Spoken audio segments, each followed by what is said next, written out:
മോഷണക്കുറ്റം ആരോപിച്ച് യുവതിയെ പേരൂർക്കട പോലീസ് സ്റ്റേഷനിൽ മാനസികമായി പീഡിപ്പിച്ച സംഭവത്തിൽ പോലീസ് ഉദ്യോഗസ്ഥർക്ക് വീഴ്ച പറ്റിയെന്ന് വിലയിരുത്തൽ.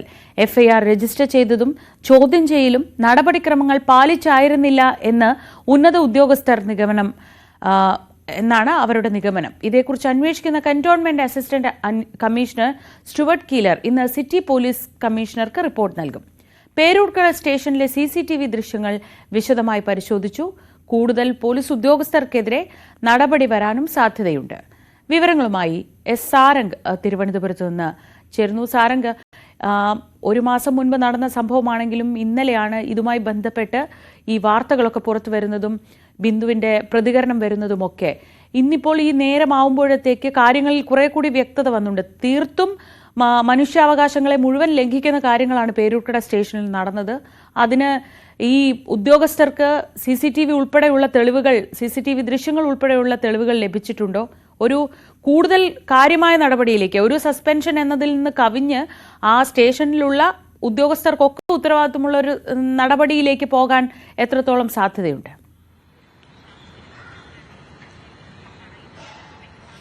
തീർച്ചയായും ശ്രീജ, കഴിഞ്ഞ മാസം 14 മുതൽ 19 തീയതി വരെയായിരുന്നു ഈ ബിന്ദു എന്ന് പറയുന്ന പരാതിക്കാരി ഈ സ്വർണം നഷ്ടപ്പെട്ടു എന്ന് പറയുന്ന വീട്ടിൽ ജോലിക്ക് പോയിരുന്നത്. അതിനുശേഷം 23 തീയതിയാണ് പേരൂർക്കട പോലീസ് സ്റ്റേഷനിൽ നിന്നും യുവതി ബിന്ദുവിനെ സ്റ്റേഷനിലേക്ക് വിളിപ്പിച്ച് പരാതിക്കാരുടെ മുന്നിൽ നിർത്തി വളരെ മോശപ്പെട്ട രീതിയിൽ ഈ വീട്ടിൽ നിന്നും സ്വർണം മോഷ്ടിച്ചു, അതായത് ബിന്ദുവിന്റെ ഭാഗം കേൾക്കാനോ ബിന്ദുവിന്റെ ഭാഗം എന്താണെന്ന് അറിയാൻ പോലും ശ്രമിക്കാത്ത രീതിയിൽ പോലീസുകാർ വളരെ മോശപ്പെട്ട രീതിയിലായിരുന്നു പെരുമാറിയത്. 2 വനിതാ പോലീസ് ഉദ്യോഗസ്ഥരും SIയും പിന്നെ വേറൊരു പോലീസ് ഉദ്യോഗസ്ഥനുമാണ് ബിന്ദുവിനെതിരെ വളരെ മോശമായിട്ട് പെരുമാറിയെന്ന് പറയുന്നു. അതായത് പുലർച്ചെ 3 മണിവരെ ഉറങ്ങാൻ സമ്മതിച്ചില്ല.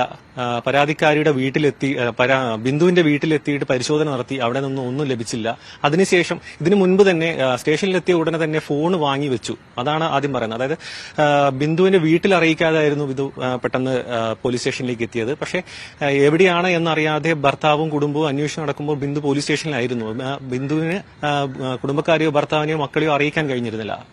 ഭർത്താവ് അന്വേഷിച്ച് പോലീസ് സ്റ്റേഷനിൽ എത്തിയപ്പോൾ കാണാനോ ഭക്ഷണം നൽകാനോ സമ്മതിച്ചില്ല. മക്കൾ ഭക്ഷണവുമായി എത്തിയപ്പോൾ വിഷം നൽകി പ്രതിയെ കൊല്ലാൻ നോക്കുകയാണോ, അത്തരത്തിലായിരുന്നു പ്രതികരണം. പ്രതിയാണെന്ന് എന്താ പറയുക, കുറ്റം ആരോപിച്ച് അങ്ങ് പ്രതിയാണെന്ന് അങ്ങ് വരുത്തി തീർക്കാനുള്ള നീക്കങ്ങളായിരുന്നു പോലീസിന്റെ ഭാഗത്തു നിന്നുണ്ടായത്. അടുത്ത ദിവസം 12 മണി കഴിഞ്ഞപ്പോഴാണ് സ്വർണം തിരിച്ചു കിട്ടി, പരാതിയില്ല എന്നുള്ള രീതിയിലേക്ക് ഓമന ഡാനിയൽ എന്ന് പറഞ്ഞിട്ടുള്ള ഈ ബിന്ദു വീട്ടുജോലി ചെയ്തിരുന്ന വീട്ടിലെ ആള് അറിയിക്കുന്നത്. അതിനുശേഷം ഒരു ക്ഷമാപണം പോലും നടത്താതെ വീട്ടിൽ നിന്നും, അതായത് പോലീസ് സ്റ്റേഷനിൽ നിന്നും പൊക്കോണം, അതായത് ഈ ഭാഗത്ത് കണ്ടുപോകരുത്, ഈ ഏരിയകളിൽ കണ്ടുപോകരുത് എന്നായിരുന്നു പോലീസ് പറഞ്ഞത്. അത്തരത്തിൽ ഒരു തൊണ്ടിമുതലോ അല്ലെങ്കിൽ ബിന്ദുവിനെതിരെ ഒരു ആരോപണം മാത്രം, ഒരു പരാതി മാത്രമായിരുന്നു ആദ്യം ഉയർന്നു വന്നത്. ഇത്തരത്തിൽ ഒരു പട്ടികജാതി വിഭാഗത്തിൽപ്പെട്ട യുവതി എന്നതിലുപരി ഒരു പൗരന് നേരിടാൻ പാടില്ലാത്ത രീതിയിലുള്ള ഹരാസ്മെന്റ് അല്ലെങ്കിൽ ഒരു അധിക്ഷേപമായിരുന്നു പോലീസിന്റെ ഭാഗത്തു നിന്നുണ്ടായിട്ടുള്ളത്. അതിനുശേഷം പോലീസിലും ഉന്നത പോലീസ് ഉദ്യോഗസ്ഥർക്കും മുഖ്യമന്ത്രിക്കും ചീഫ് സെക്രട്ടറിയും അടക്കം പരാതി നൽകിയിട്ടും കൃത്യമായ അന്വേഷണമോ അതിൽ നടപടിയോ കാര്യങ്ങളോ ഒന്നുമില്ലാതെ വന്നതിന് ശേഷമാണ് മാധ്യമ ശ്രദ്ധ ഇതിന് പിടിച്ചുപറ്റുന്നത്.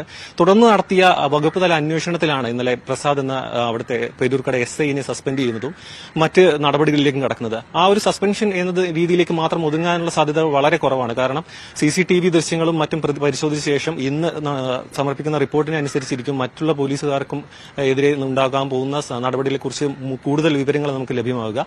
കാരണം പ്രാഥമിക അന്വേഷണത്തിന് തന്നെ തെറ്റ് പറ്റിയിട്ടുണ്ട്, പോലീസിന്റെ ഭാഗത്തുനിന്ന് വലിയ വീഴ്ച പറ്റിയിട്ടുണ്ട് എന്ന് മനസ്സിലാക്കിയതിൽ നിന്നാണ് SIയെ ഉടൻ തന്നെ സസ്പെൻഡ് ചെയ്യുകയും മറ്റ് വകുപ്പ് തല അന്വേഷണത്തിലേക്ക് കടക്കുകയും ചെയ്തത്.